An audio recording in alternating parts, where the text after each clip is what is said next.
Welcome to my channel let's play fantasy. இன்னைக்கு நம்ம என்ன மேட்சுக்கான ப்ரிவியூ பார்க்க போறோம்னா வேர்ல்டு கப்ல 6வது மேட்சான இங்கிலாந்து வெர்சஸ் ஸ்காட்லாந்து மேட்சுக்கான ப்ரிவியூ தான் பார்க்க போறோம். நீங்க நம்மளுடைய டெலிகிராம் சேனல்ல ஜாயின் பண்ணல அப்படின்னா மறக்காம ஜாயின் பண்ணிக்கோங்க. முக்கியமான அப்டேட் பிளஸ் ஃபைனல் டீம் எல்லாமே நம்மளுடைய டெலிகிராம் சேனல்ல ஃப்ரீயா கொடுத்துட்டு இருக்கோம் உங்களுக்காகவே. ஸோ மறக்காம ஜாயின் பண்ணி சப்போர்ட் பண்ணுங்க. லிங்க் டிஸ்கிரிப்ஷன் பாக்ஸ்ல இருக்கு, ஜாயின் பண்ணிக்கோங்க. அதே போல நீங்க இன்னமும் குபேரா ஃபேண்டசி அப்ளிகேஷன்ல ஜாயின் பண்ணல அப்படின்னா ஜாயின் பண்ணிக்கோங்க. லிங்க் டிஸ்கிரிப்ஷன் பாக்ஸ்ல இருக்குது. நீங்க வந்து பாத்தீங்கன்னா கேப்டன் போட தேவையில்லை, வைஸ் கேப்டன் போட தேவையில்லை, கஷ்டப்பட்டு ஒரு டீம் கிரியேட் பண்ணணும்னு தேவையில்லை. ஜஸ்ட் வந்து பாத்தீங்கன்னா ஒரே ஒரு பிளேயர் வந்து பாத்தீங்கன்னா போதும் நீங்க செலக்ட் பண்ணி வின் பண்றதுக்கு. அதுதான் இந்த டியோ ஆப்ஷன் அப்படின்னு ஒண்ணு கொண்டு வந்தாங்க குபேரா ஆப்ல. ஸோ ரொம்பவே சூப்பரா இருக்கும். 5 பிளேயர் கொடுத்துருவாங்க, அதுல ஒரு பிளேயர் செலக்ட் பண்ணா போதும். அதுக்கான டீம்ஸும் நம்ம சேனல்ல வந்து ஃப்ரீயா கொடுத்துட்டு இருக்கோம். அதே போல வந்து பாத்தீங்கன்னா எல்லா ஃபியூச்சருமே உங்களுக்கு இருக்கு. நீங்க நார்மலா விளையாடக்கூடிய கிளாசிக் மோடும் இருக்கு, டியோ புதுசா கொண்டு வந்திருக்காங்க. இப்ப எக்ஸ்ட்ரா வந்து பாத்தீங்கன்னா டியோ ப்ரோவும் கொண்டு வந்திருக்காங்க. அடுத்து குயின்டோ இருக்கு. செகண்ட் இன்னிங்ஸ்லயும் நீங்க இந்த டியோ ஆப்ஷனை பயன்படுத்திக்கலாம். சோ மறக்காம குபேரா ஆப்ல ஜாயின் பண்ணிக்கோங்க. லிங்க் டிஸ்கிரிப்ஷன் பாக்ஸ்ல கொடுத்துருக்கோம்.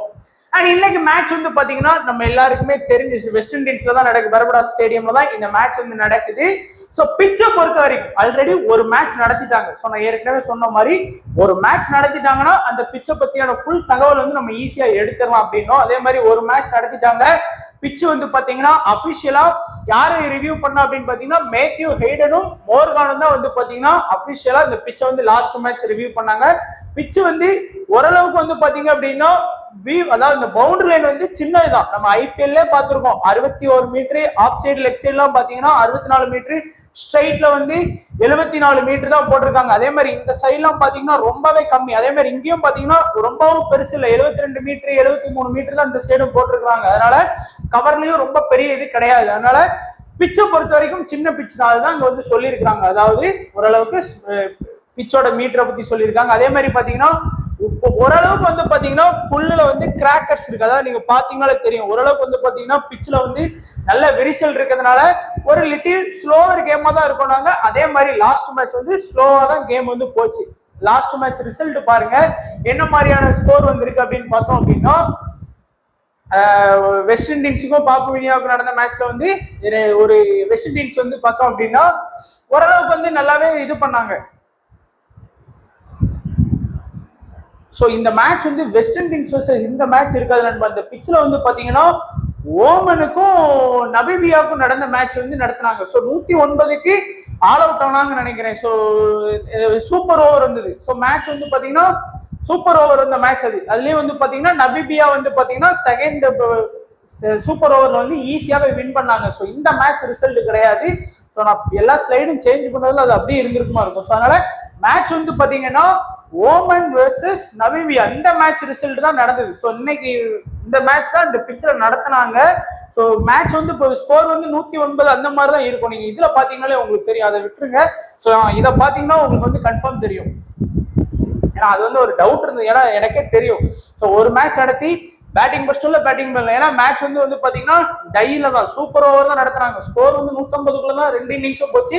ஹை ஸ்கோர் நபியா 109, லோ ஸ்கோர் வந்து ஓமன். ஏன்னா இந்த மேட்ச் லைவாவே உட்காந்து பார்த்துட்டு இருந்தேன் 6 மணில இருந்து. ஆனா டீம் வந்து கொடுக்கல. ஏன்னா எல்லா மேட்ச்லயும் இந்த மாதிரி டீம்லாம் ஆடும்போது ஒரு மேட்சுக்கு அப்புறம் ப்ரெடிக்ட் பண்ணா ஈஸியா இருக்கும். ஃபர்ஸ்ட் மேட்சே போய் காலங்காலத்துல விளையாண்டு தோக்குறதா ரொம்ப கஷ்டமாயிடும். அதனால நான் மேட்சை ஃபுல்லா உட்காந்து பார்த்தேன். லாஸ்ட் ஓவர்ல கூட பாத்தீங்கன்னா கொராடி வந்து லாஸ்ட் ஒரு பாலுக்கு 2 ரன் அடிக்க வேண்டியது, 1 ரன் தான் ஸ்கோர் பண்ணாங்க. அதுவும் கீப்பர் வந்து ஸ்டம்பிட் பண்ணிருக்கலாம், அதுவும் மிஸ் பண்ணாங்க. ஸோ மேட்ச் லைவா பார்த்ததுனால எல்லாம் தெரியுது. சூப்பர் ஓவரே வந்து பாத்தீங்கன்னா ஓமனை வந்து ஈஸியா வின் பண்ணிட்டாங்க. நபீபியா ஃபர்ஸ்ட் பேட்டிங் பண்ணாங்க, நபீபியா ஈஸியா வின் பண்ணிட்டாங்க. ஸோ இப்போ வந்து நம்ம மேட்ச் வரலாம். ஸோ இங்கிலாந்து வெர்சஸ் ஸ்காட்லாந்து இந்த 2 டீமுக்குமே நம்ம ஏற்கனவே வந்து பாத்தீங்கன்னா வெஸ்ட் இண்டீஸ் மேட்ச்ல நம்ம ஒரு விதமா ப்ரெடிக்ட் பண்ணோம். ஒரு ஸ்ட்ராங்கான டீமு, ஒரு வீக்கான டீம் அப்படின்னு. ஆனா வெஸ்ட் இண்டீஸ் மேட்ச்ல நான் பண்ண மிஸ்டேக் என்னன்னு பாத்தீங்கன்னா ஒரே ஒரு மிஸ்டேக் தான், ரசலை வந்து நான் வந்து சரி ரசல் வந்து ஒரு பெரிய டீம் கூட நல்லா இம்பார்ட்டன்ஸ் கொடுப்பாங்க வெஸ்ட் இண்டீஸ், சின்ன டீம் கூட ரசலுக்கு வந்து ரோல் கொடுக்க மாட்டாங்கன்னு நினைச்சேன். ஆனா ரசலோட ரோல் வந்து அந்த மேட்ச்ல பயங்கரமா கான்ட்ரிபியூட் பண்ற மாதிரி வந்துருச்சு. அதனால அந்த மாதிரி தான் ஏதோ ஒரு மிஸ்டேக்னால தான் அந்த மேட்ச் வந்து தோத்து போட்டோம்.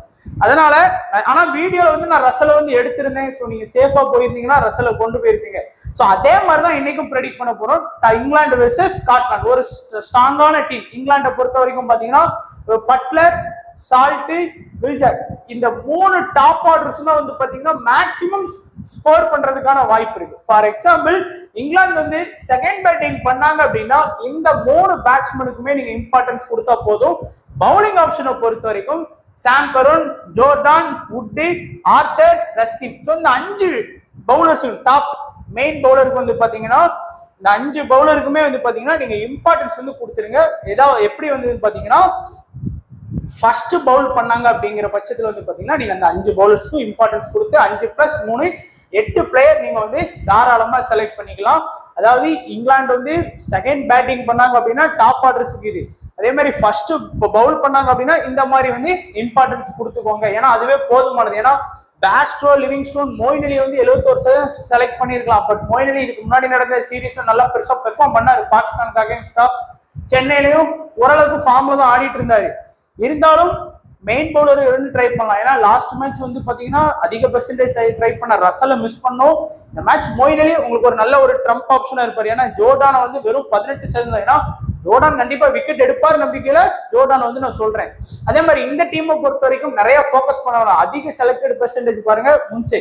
ஆனா இவர் நல்லா ஆடக்கூடிய லெஃப்ட் ஹேண்ட் பேட்ஸ்மேன் தான். ஆனா இங்கிலாந்துக்கு அகைன்ஸ்டா ஃபர்ஸ்ட் ஃபேஸ் பண்ணக்கூடிய ஆர்ச்சர், ஜோர்டான், மார்குட் பால ஃபேஸ் பண்ணி ஒரு 30+ ரன் ஸ்கோர் பண்றதுன்னு கொஞ்சம் கஷ்டம் தான் எனக்கு தெரிஞ்சு. அதனால பியூர் பேட்டிங் மட்டும் எடுக்காதீங்க, பியூர் பவுலிங் மட்டும் எடுக்காதீங்க, ஆல்ரவுண்டர் எடுக்கலாம். லாஸ்ட் மேட்ச் கூட பாத்தீங்கன்னா நான் வந்து ஓரளவுக்கு ஆல்ரவுண்டரை செட் பண்ண ட்ரை பண்ணேன். பட் ஏதாவது ஒரு சில மிஸ் ஆகுது. அந்த மிஸ்ஸை வந்து நீங்க கொஞ்சம் உங்க நாலேஜுக்கு தகுந்தாப்புல கூட நீங்க பூர்த்தி பண்ணலாம். சோ இந்த மாதிரி டாப் ஆர்டர்ஸ் மட்டுமே ஃபோக்கஸ் பண்ணாதீங்க. இவங்களும் பாத்தீங்கன்னா ஹாரிஸ்க்கும் ஒன்லி பேட்டிங் தான், அதே மாதிரி தான் இவருக்கு ஒன்லி பேட்டிங். சோ அப்படி வந்து எடுக்க வேணாம். இந்த பிரிங்டன் இருக்காருல்ல, சோ இவர் வந்து பாத்தீங்கன்னா கேப்டன் பிளஸ் நமக்கு வந்து பவுலிங்கும் பண்றதுக்கு வாய்ப்பு இருக்கு. ஒரு சில பேட்டிங்கும் பண்றாரு பிளஸ் பவுலிங்கும் பண்றாரு. அதே மாதிரி மேத்யூ கிராஸ் வந்து விக்கெட் கீப்பிங் ஆப்ஷன்ல இருப்பாரு. ஸோ அவர் ஒரு டபுள் ஆப்ஷன் இருந்தாலும் பவுலிங் பண்ணக்கூடிய ஆல்ரவுண்ட் நமக்கு தேவை. ஸோ லீஸ்ட் வந்து பாத்தீங்கன்னா பவுல் பண்ணுவாரு, கிரீவஸ் வந்து பாத்தீங்கன்னா பவுல் பண்ணுவாரு. அடுத்து வாட் வந்து பாத்தீங்கன்னா மெயின் பவுலர் பிளஸ் பேட்டிங் வந்து ஆடிதான் ஆகும். ஏன்னா கண்டிப்பா இங்கிலாந்து பவுலர் வந்து 10 விக்கெட் எடுப்பாங்க நம்பிக்கை இருக்கு. வெஸ்ட் இண்டீஸ் பவுலர் 10 விக்கெட் எடுப்பாங்கன்னு நினைச்சேன். ஆனா 8 விக்கெட் தான் எடுத்தாங்க. அந்த இங்கிலாந்து பவுலர் வந்து கண்டிப்பா 10 விக்கெட் எடுத்துருவாங்க. ஸோ அதனால நீங்க வாட் நல்ல மெயின் ஸ்பின்னராகவும் அந்த டீம்ல இருக்கிறார். ஸோ என்ன பொறுத்த வரைக்கும் ஒரு ஆல்ரவுண்டர், 2 ஆல்ரவுண்டர், 3 ஆல்ரவுண்டர், 4 ஆல்ரவுண்டர்.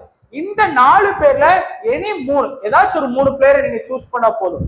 இல்ல எனக்கு வந்து ஆல்ரவுண்டர் வேணாம், ஃபுல்லா பேட்டிங் பண்ணக்கூடிய ஒரு 30 ரன் அடிச்சா போதும் அப்படின்னு நினைச்சீங்கன்னா நீங்க முன்சையை வந்து ட்ரை பண்ணலாம். ஒன்லி பேட்டிங் தான் பிளஸ் ஒரு நல்ல எக்ஸ்பீரியன்ஸான பேட்ஸ்மேன் கம்பேர் பண்ணும்போது. அதுக்கப்புறம் வந்து பாத்தீங்கன்னா பவுலிங் ஆப்ஷன்ல பாத்தீங்கன்னா இந்த ஷரீஃப் பாத்தீங்க அப்படின்னா 38%. ஏன்னா அவரும் நல்லாவே ரீசெண்ட் டைம்ஸ் வந்து பவுலிங் பண்ணியிருக்காரு. இதுக்கு முன்னாடி அவங்க வந்து அயர்லாந்து கூட ஒரு சீரீஸ் ஆனாங்க, ஸ்காட்லாந்து வந்து. அப்ப அவரோட பவுலிங் வந்து நல்லாவே இருக்கு. ஆனா ஒன்லி பவுலிங் ஆப்ஷன் மட்டும்தான் இருக்கு. நான் இந்த 4 பேர் சொன்னவங்களுக்கு வந்து ஏதாச்சும் ஒண்ணுல பாயிண்ட் வாங்கி கொடுக்கறதுக்கு வாய்ப்பு இருக்கு. இவங்க வந்து ஒரு 30 ரன் ஸ்கோர் பண்ணிட்டா நல்ல பாயிண்ட். இவர் வந்து ஒரு விக்கெட்ல இருந்து 2 விக்கெட் எடுத்துட்டாருன்னா ஓகேவா இருக்கும். பட் என்ன பொறுத்த வரைக்கும் இந்த 4 பேரோட நீங்க சூஸ் பண்ணி போறதே பெஸ்டா தான் இருக்கும். 4ல 3 பிளேயர். ஏன்னா அங்க வந்து நம்ம 8 பிளேயர்ஸ் வந்து எடுத்துருவோம் ஆல்ரெடி. ஸோ இப்போ வந்து நம்ம ஒரு சேஃபான ஸ்மால் லீக் டீம் பாத்தீங்கன்னாலே உங்களுக்கு தெரியும் என்ன மாதிரியான டீம்ஸ் வந்து செட் பண்ணியிருக்கோம் அப்படின்னு. So Buttler, Philip Salt, Jacks. So டாப்ல ஆடக்கூடிய 3 பேட்ஸ்மேன். அதே மாதிரி பாத்தீங்கன்னா bowling Sam Curran, Archer, Wood, Jordan, Ruskin. So இந்த ஜோர்டானுக்கு பேலா நிறைய பேர் வந்து பாத்தீங்கன்னா மொயின் அலியை ட்ரை பண்ணியிருக்காங்க. ஏன்னா மொயின் அலி கண்டிப்பா ஒரு ஸ்பின்னரா இருப்பாரு. ஏன்னா எல்லாமே ஃபாஸ்ட் தான் இருக்கு. ஒருவேளை ஸ்பின்னுக்கு சப்போர்ட் பண்ணிச்சுன்னா ரஸ்கின் மட்டும் தான் இருக்காரு. ஸோ அதனால அவரை மட்டும் ட்ரை பண்ண மாட்டாங்க. ஸோ அதனால மொயின் அலிக்கு ஓவர் கொடுப்பாங்க.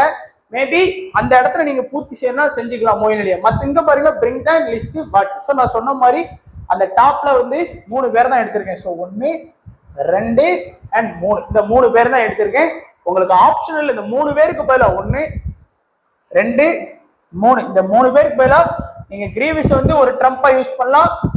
முன்சே 80% ட்ரை பண்ணியிருக்காங்க, ஒரு ட்ரம்பா யூஸ் பண்ணலாம். 38% ட்ரை பண்ண ஒரு ஷரீஃபை கூட நீங்க வந்து ட்ரம்பா யூஸ் பண்ணலாம். கேப்டன் வைஸ் கேப்டனை பொறுத்த வரைக்கும் பெஸ்ட் கேப்டனா பட்லர் தான் எல்லாருமே சூஸ் பண்ணிட்டு வருவாங்க. அதுவும் குறிப்பா ஃபர்ஸ்ட் பேட்டிங் பண்ணாருன்னா நல்ல கேப்டன் வைஸ் கேப்டன் ஆப்ஷன்ல இருப்பாரு. அதே மாதிரி நிறைய பேர் சாம் கர்னை வந்து நம்ம ஏற்கனவே இந்த இதான் நம்ம சொன்னது. ஏன்னா சாம் கர்னை பொறுத்த வரைக்கும் ஐபிஎல்ல 1 down வராது. இங்க வந்து பாத்தீங்கன்னா ரொம்ப லேட்டா தான் வராரு. ஒன்லி பவுலிங் ஆப்ஷன் மட்டும் தான் இருக்கு அவருக்கு. அதனால அவர் வந்து வைஸ் கேப்டன் அந்த மாதிரி ட்ரை பண்றதை கொஞ்சம் கம்மி பண்ணிட்டு டெத்ல பவுல் பண்ற ஆர்ச்சர் ஜோர்டானுக்குலாம் டெத்ல பவுல் பண்றாங்க, அவங்க கூட வீசியா போக்கஸ் பண்ணலாம்.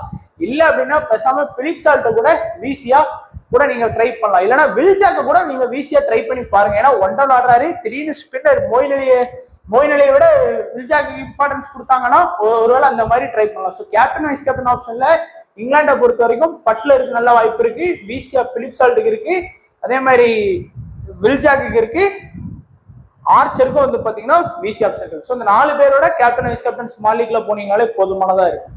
ஸோ இதான் நண்பா நம்மளுடைய ப்ரெடிக்ஷன். ஸோ கண்டிப்பா வீடியோ பிடிச்சிருக்குன்னு நினைக்கிறேன். பிடிச்சிருந்தா மறக்காம வீடியோவை லைக் பண்ணுங்க, உங்களுடைய ஃப்ரெண்ட்ஸுக்கு ஷேர் பண்ணுங்க. ஸோ வீடியோ பத்தி எல்லா நண்பர்களுக்கும் நன்றி, வணக்கம். தேங்க்ஸ் ஃபார் வாட்சிங்.